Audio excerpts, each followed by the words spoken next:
हमारा पंजीकरण कभी नहीं है। हमारे 10 गोल्डन नियम जो है हमारे लिए बहुत ही बहुमूल्य हैं और हमारे जीवन में बड़ा नया लक्ष्य लेके आए हैं। समन संघ में हम जब से जुड़े हैं हमें बहुत ही कुछ मिला है। सभी बहनों को बोलने का अधिकार, बातचीत करने का अधिकार, समान अधिकार जो बाबा साहब हमारे लिए लाए थे वो है। अभी ये 6 नंबर जो है आज पंजीकरण कभी नहीं, इसके ऊपर मैं अपनी बात रखूंगी शॉर्ट में। पुराने समय में 2 व्यवस्थाएं थी, संघवाद और राजावाद। गण व्यवस्था को संघ व्यवस्था कहते थे। राज्य के अंदर गण व्यवस्था होती थी, राज्य राजा रानी के अधीन होता था। गण व्यवस्था संघ के अधीन होती थी। राजा कितना भी ताकतवर हो, संघ व्यवस्था और गण व्यवस्था से दखल नहीं देता था। संघ ने या गणों ने जो आदेश पारित किया उसको मान्यता होता है।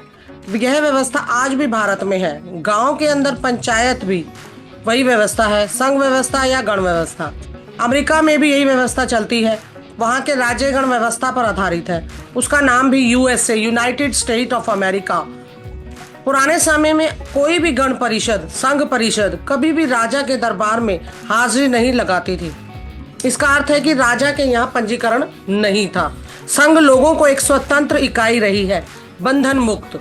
लोग अपने संगठनों का, संस्थाओं का पंजीकरण क्यों करवाते हैं? यह सवाल साधारण जवाब रखता है। पंजीकरण में संगठन, संस्था के बंधे बंधाए नियम देने पड़ते हैं। संगठन, संस्था के मालिकों के नाम देने पड़ते हैं।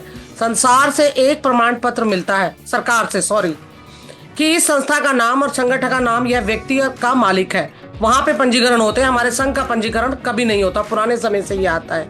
मालिक का सर्टिफिकेट लेने के लिए पंजीकरण करवाना आवश्यक होता है।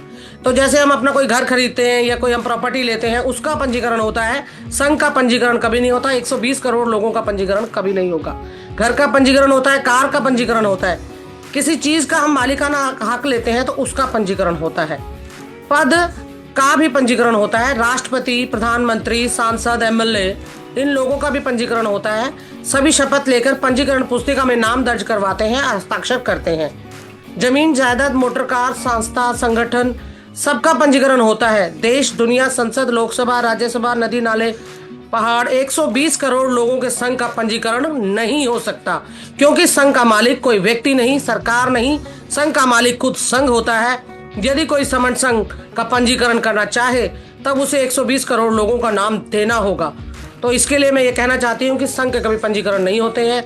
और हमारे जो भाई साधु, सभी साथी जो इसको साफ करके लाए हैं, 10 गोल्डन नियम, हमारे लिए बहुत ही शानदार है। और हम सभी समनों को जुड़ जाना चाहिए तुरंत समन संघ से, क्योंकि 120 करोड़ का कभी पंजीकरण नहीं होता है। तो समन संघ ही रहेगा, इसके कोई मालिक नहीं है। समन संघ खुद इसका मालिक है। इसी के साथ मैं अपनी बात को विराम दूंगी। सभी साथियों को, सभी ने मुझे सुना, सभी बहनों का साधुवाद, धन्यवाद।